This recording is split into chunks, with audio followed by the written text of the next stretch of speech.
Hello again. In this video, I'm going to show you some of the things that have become a part of my life now. One of which, let me move a few things.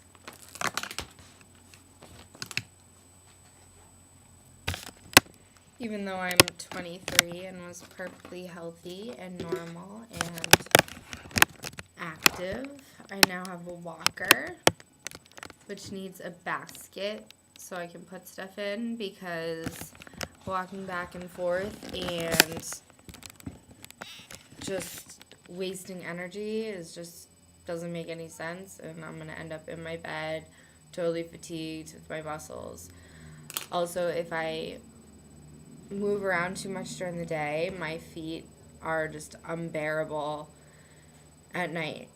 It's not really that they're in pain. Like, throughout this whole thing, I haven't had, I have had nerve pain, just not in the normal spots that people would get it. Usually people get it in their hands and their feet, but I got mine in my back, I have it in my legs, and my arms. And when my feet get really, really cold, I get the burning pains in my feet. But mine is very temperature based. No two cases of GBS are the same. And when mine get hot, like my fingertips and my toes, they get completely numb. My hands get very tingly. I get tingling that goes up my arm. It's very uncomfortable. I'd kind of compare it to like restless leg syndrome. And in my feet, when they get numb, they're just like rocks. Like, I cannot move them. It's uncomfortable. It hurts. It feels as if they're swollen. It's very, very bizarre. Another disabling part of GBS is that it's very, like, your coordination's off. And I was in school before all this, but I couldn't do it because, I don't know, sometimes I'll, like, space out. I don't know if you've noticed, but, like, the medicine that you go on, and since it's neurological, you get kind of slow. You can't really think as good as you once did. I can't type because it bothers my fingers, and I was doing all online classes. Also, I can't write very well. I'm going to give you an example of my handwriting. I don't know if you can see.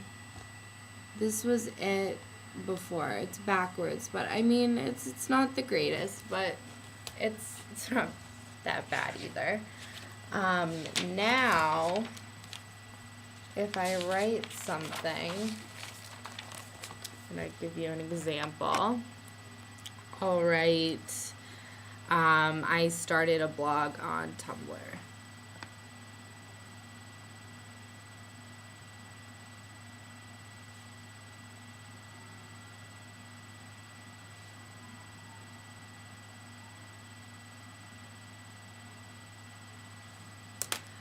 You can see how different it is. I have to write very big. And it looks almost as if it's like, I don't know, elementary school level, something like that. It's just very hard for me to get a feel of how to hold the pen, and I don't know. It's just very bizarre. All the symptoms of this are very bizarre. I also can only lift like a 2-pound weight for my exercises. I actually graduated from the 1 pound because I was only able to do the 1 pound. And here's another thing. I don't necessarily always have to use it anymore. Let's try to stand up here. Oy vey. Okay. This here came very handy. This is my other thing. I wish I had it. It's over there. But there are two things that when you can't have your full range of motion, this is critical to be independent when you're disabled.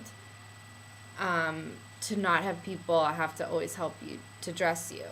This right here it's like a little cylinder. It has 2 ropes with these big grips. And what you would do, I'll demonstrate with my sock. Oh God.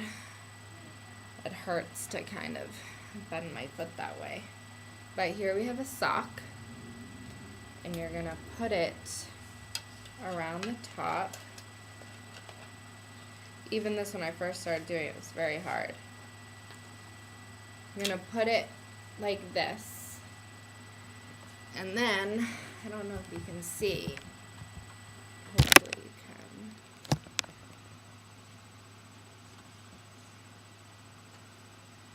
I'm gonna put it over my foot. See? It's on my foot. I'm gonna grab the ropes and pull, and as I'm pulling, it goes over my ankle. This thing saved my life because every time you go to the bathroom in a hospital, you need to have your grippy socks on or some sort of grip slipper or something. It's just so annoying. And then the other thing, I'll show you another time. It's a long arm.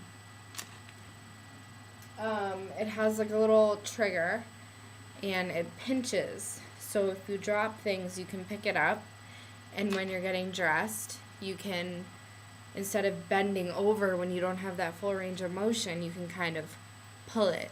Like pull your pants up to your knee and then get the other side, pull them up. Like, just makes your life fantastic. And like, it's the little things in life when you're disabled. It really is.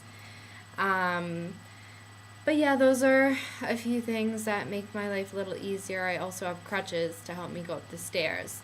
And eventually I'll take videos of me walking and going upstairs, or at least I'll try to, because it'll show how like debilitating this disease is and like what it does to your body, and the way that you walk is just totally different because you can't feel your feet.